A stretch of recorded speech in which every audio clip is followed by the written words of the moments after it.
शरण में आए हैं, इनकी रक्षा कीजिए भगवान, रक्षा कीजिए, रक्षा कीजिए। पृथ्वी पर धर्म और सत्य का नाश हो रहा है प्रभु। पाप की शक्तियां बढ़ रही हैं।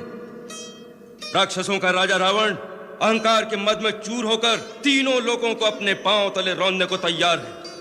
देव, दानव, मनुष्य कोई उसका सामना करने की हिम्मत नहीं करता, क्योंकि स्वयं ब्रह्मा और महादेव ने उसे वरदान दिया है कि देव, दानव, नाग, किन्नर, गंधर्व किसी के हाथों से वो मारा नहीं जाएगा। प्रभु, आपकी सृष्टि का भार धारण करना मेरा धर्म है, परंतु जब धर्म की जगह अधर्म का राज होता है तो अधर्म से अनाचार, अनाचार से भ्रष्टाचार और भ्रष्टाचार से अत्याचार की ज्वाला भड़क उठती है। जब अत्याचार इतने बढ़ जाते हैं तो देखिए, पाप की ज्वाला में मेरा शरीर जलने लगता है। प्रभु, मेरी रक्षा कीजिए। पृथ्वी त्राही त्राही कर रही है करुणा निधान। जब वो अभिमानी चलता है तो ऐसा प्रतीत होता है मानो धरती को अपने पैरों तले कुचल रहा हो। असुरों के आतंक से धर्मशील जनता चीत्कार कर रही है। उसके सैनिक लोगों को त्रास दे रहे हैं। राक्षस साधुजनों का खून पी रहे हैं। प्रभु, आज अबलाओं की लाज और मानव की मानवता को बचाने वाला कोई नहीं रहा। आज वो अवस्था आ गई है, यदि कोई धर्म और सत्य के रास्ते पर चलने की कोशिश करे तो वो जीवित नहीं रह सकता। आज हर प्राणी पाप और भ्रष्टाचार के रास्ते पर चलने को विवश किया जा रहा है। जब ऐसी अवस्था आ जाए तो सत्य की रक्षा के लिए किसी महान शक्ति का अवतार लेना आवश्यक हो जाता है। सच्चिदानंद। देवादिदेव प्रणाम।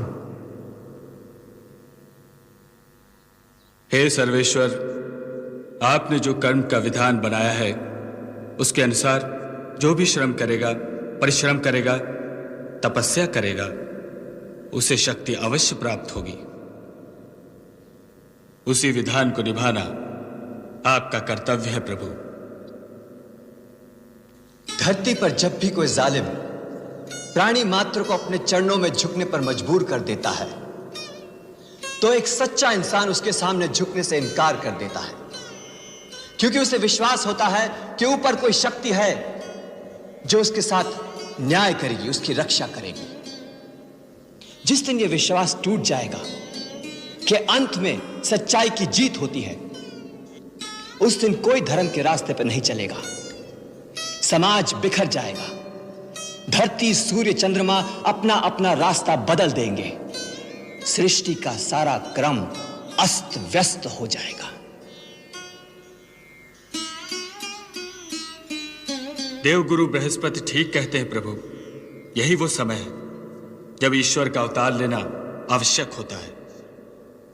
त्रिपुरारी, पापी के पाप में ही उसके नाश का बीज छुपा रहता है।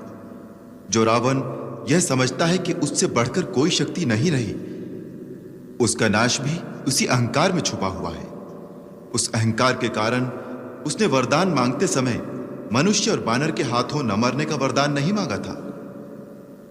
जिस मानव को वह कीड़े मकोड़ों की तरह तुच्छ समझता है, उसी सामान्य मानव के रूप में मैं अवतार लेकर उसका मान भंग करूंगा।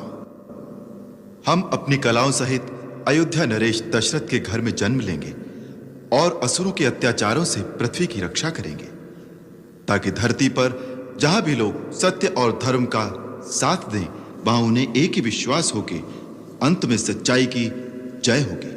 सारी सृष्टि में एक ही जय घोष गूंजेगा, सत्यमेव जयते, सत्यमेव जयते, सत्यमेव जयते, सत्यमेव जयते, सत्य